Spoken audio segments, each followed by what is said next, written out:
Hey everybody, welcome to Obscurities in Miniatures, and look what I have. Eagerly anticipated and awaited by me because I seem to have depleted every last bit of my Frostgrave reserve of bits and leftover parts. We are going to get them replenished today with the new Frostgrave Knights Sprue. So, first things first, it's a little bit thinner, and I know it's a little bit thinner because I happen to have some of the other Frostgrave boxes that were laying around, and I compared them to. Unfortunately, they didn't have anything in them. Well, they all did except for this one that I have yet to get to, but we'll do that later because Knights! And I'm going to build stuff with them. So yeah, you only get 10, but there are 10 absolutely fabulously decked out, kitted out models in this box. Let's take a look at the official sprue. So first of all, 10 bases. That's all you need. And the frame is a repeat, so you don't need to worry too much there. Let's get that zoomed in a bit. So here's what I'm talking about. An absolute pile, a treasure trove of heads here. How many are we even looking at? There's like 7 right there, 6, 13, 14, 15, 16. At least 20 heads. Not bad. And the best part, as always, they're going to be totally compatible with all of your other Frostgrave models. Well, at least most of them. I mean, some of these you might not be able to use on the female sprue, but some of these, like the fully helmeted heads, you might be able to get away with. So first thing that stands out to me, the sharpness. These look really nice. I got to say that. But the level of detail in what they are wearing compared to the old original Soldier 1 kit with their hapdash hobo looking rags and furs and cloths. These guys are way more unified in terms of actually wearing nice looking gear. As always, we have a variety of weapons, and the idea with this sprue is that you're going to build your captains, but also you could probably get away with making your specialists as well. So we do have a few extra nice little details. We've got like the lanterns again. We've got all kinds of extra pouches, plenty of weapons, extra daggers. I like this. I don't remember seeing a lot of extra weapons in their scabbards that we can have. There's 2 down there, and there's another 2 up here. Bedroll, that's kind of a new one. I like this backpack. We only have 5 shields on this sprue, but bear in mind that you only have 5 guys on the sprue, and not everybody's going to necessarily be using a close combat weapon. We do have a couple 2-handed ones. I don't see a 2-handed sword. Or no, I take that back. It's right there. Okay, the hand is right next to it that goes with it. So you still have quite a bit of variety. Some nice maces, plenty of swords, plenty of axes. I really can't complain. I mean, honestly, this is really looking nice. Obviously, I'm going to have to pop open that wizard box in the future and really go wild with it. And I'm thinking I might just try seeing what I can cobble together, like with one part from every sprue or something, just to see what happens. But these guys look like they're going to be pretty fun. So I'm going to at least build 5 of them right now and see what I can cobble together with some of the extra bits on that sprue as well, with whatever leftover bodies I can find. We'll see what happens. Alright, so after spending way longer than I really needed to play around with these guys, I did finally end up building a couple of knights, or captains, or templars, or specialists, or whatever you want to use these guys for. Alright, first up is my Viking type guy. I really got to dig how much extra clutter there is. Now, admittedly, there is a bit of extra junk hanging off of these guys from a variety of sources. So I don't even know where half these parts are. I know that's like off of one of the what is it, Fire Slayer dudes.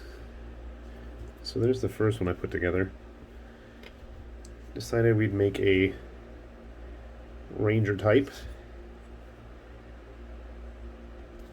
I know the owl came from the wizard sprue. And the keys, I think, are fire slayers. And I think the quiver is actually from a War Games Factory Persian. think they were Persians. In fact, whatever they were, I ended up going and just goofing around and seeing what I could come up with. And could I turn a Persian into a knight? I don't know what this guy is. He's a jailer, maybe? But he's made using the knight sprue. Well, except for that thing. And the cloak. The cloak is from a Dark Age Irish kit from War Games Atlantic. But hey, that's half the fun. What can I concoct here? So anyway, that was our ranger friend here. And he doesn't have a scabbard, but I guess he just sticks it in the quiver with it. Alright, and then, let's see, I made another one. Our ranged dude, who is all kinds of kitted out here. Again, some of these bits were from other kits, some of them not. I'm going to take a wild guess. If you have been playing Frostgrave and you're thinking of picking up one of these boxes of knights, you're going to have quite a few bits laying around. I think that's a wizard head, and I know the mouse is from the wizard kit. And the potions. I like those keys. I figure if they're going to be adventuring and spelunking through the city, you know, you always have to have enough keys with you to open all the chests you find. So I like this guy is all kitted out here. And I think I had one more. He is my paladin. I wanted to make a paladin, so he's got a spell book from the wizards and some scrolls and potions and whatnot. But he looks very paladin-like, so I thought, you know, why not? And the weapon is from the kit, so yeah, that's all 5. And then I made another random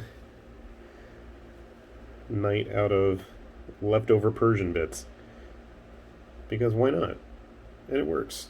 His clothes may not be the most knightly, but I think the hands, the body, I think a decent paint job will help. And the nice thing is, check that out, they scale really nice. Now he is on a little bit bigger base, but the bodies really match up. So if you ever come across any old kits and you want to see what you can do, honestly and truly, those old War Games factory kits are great for that. So how do these guys actually stack up to official Frostgrave models before we just go hog wild, smash them into everything else we can find? Well, here is one of the original soldier kits. I don't think he's too overburdened with junk. I painted him years ago. But look at that. Oh, yeah, they fit perfectly because they are totally compatible. And I hate to say it, but after building them, I really want a new soldier sprue. I just want to keep customizing. And that, I think that's my biggest disappointment with this kit, is that you don't get enough. You only get 10. And those 10 will go fast. And the barbarian here is a little bit hunched over, using a more upright one. You can see here he's going to fit in pretty well. So yeah, I honestly, truly feel that that is probably one of the biggest strengths of the Frostgrave plastics. I mean, they're just really, really versatile. Heck, you can use them with the Oathmark stuff as well. The Oathmark ones you're going to have to little fiddle with. I've been converting a few up just for the fun of it, just to see what I can come up with. And it definitely works. One thing I was a little bit disappointed was I could not really get a whole lot of use out of War Games Atlantic stuff. The limbs are just a little bit too thin and true scale versus the more heroic proportions of the actual Frostgrave kits. But honestly and truly, if you've been collecting the line for a while, and if you're anything like me and you have all those bits left over, you really, really could come up with some neat stuff. I honestly... Now I just want more, and I'm eagerly looking forward to the demon kit that they had coming out. I don't know if that was supposed to be for Oathmark or for Frostgrave or both or what, but I know it had like wings and face masks and stuff like that. And it just makes me want to get a new Cultist box. In fact, I just want more Frostgrave. Honestly and truly, I really don't have much in the way of bits left over. I was kind of shocked. So I had to cobble together what little I had from that Wizards kit and a couple other leftover GW bits, but you know what? I think it's time to restock my supplies. So honestly and truly, keep it coming, Northstar, because you got a really nice line of models on your guys' hands here. And especially with just the sheer variety of heads alone at this point, I mean, you can really come up with a absolutely, completely unique force for both players where nobody at this point is even going to look the same. Because if you really go swapping parts around, you're really going to have some truly unique models. And for that, I am absolutely ecstatic because I think that is the greatest strength of this model line. So please, by all means, keep it coming.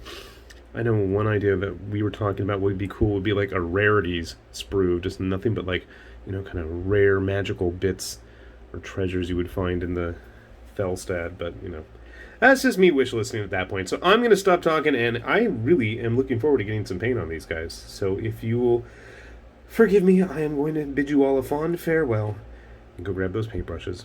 With that said, this has been High Lord Tamberlane with Obscurities and Miniatures, saying thanks for watching, and we'll see you back here soon. Bye-bye.